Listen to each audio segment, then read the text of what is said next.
Hi hello నమస్తే welcome back our channel Bhavani happy family. అందరు ఎలా ఉన్నారండి? అందరూ బాగుండాలి, అందులో నేను ఉండాలి. సో ఈరోజు వీడియో ఏంటంటే కనుక ప్రెగ్నెన్సీలో సమ్మర్ సీజన్లో ప్రెగ్నెన్సీ ఉమెన్ ఏమి తినాలి ఏమి తినకూడదు అని చూసుకుంటే కనుక సో ప్రెగ్నెన్సీ అంటేనే ఒక హ్యాపీయెస్ట్ మూమెంట్ మనకి.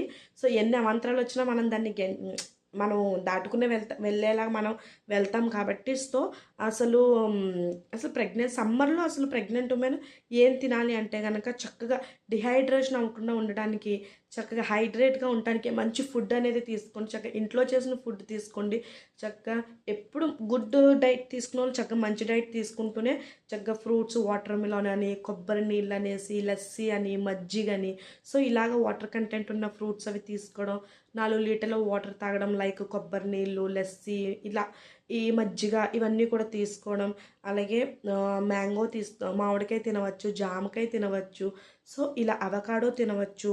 ఇలాంటివి ఆహారం ఇవన్నీ తీసుకోవడం వల్ల చాలా మంచిదనమాట. సో ఏం తీసుకోకూడదని చూసుకుంటే కనుక పచ్చళ్ళని, మసాలా ఐటమ్స్ అని, సో బయట దొరికే ఫాస్ట్ ఫుడ్స్, సోడాలు, సో ఈ బయట దొరికే జ్యూసెస్ అని, మిల్క్ షేక్స్ అని, సో అలాంటివి అయితే తీసుకోకూడదు. వాటిలో ఏంటంటే షుగర్ కంటెంట్ ఎక్కువ ఉంటుంది కాబట్టి సో మనలో షుగర్ని పెంచే వాటిలో అవి గుణాలు ఉంటాయి కాబట్టి సో అలాంటివి మనం దూరం చేసుకోవాలన్నమాట. సో ఇంకా డీటెయిల్గా ఏం తినాలి ఏం తినకూడదు సమ్మర్లో ప్రెగ్నెన్సీ లేడీ అని తెలుసుకుంటే కనుక మన ఛానల్లో లాంగ్ వీడియో ఉంది, కంపల్సరీ వాచ్ చేయండి and subscribe our channel. Bye bye.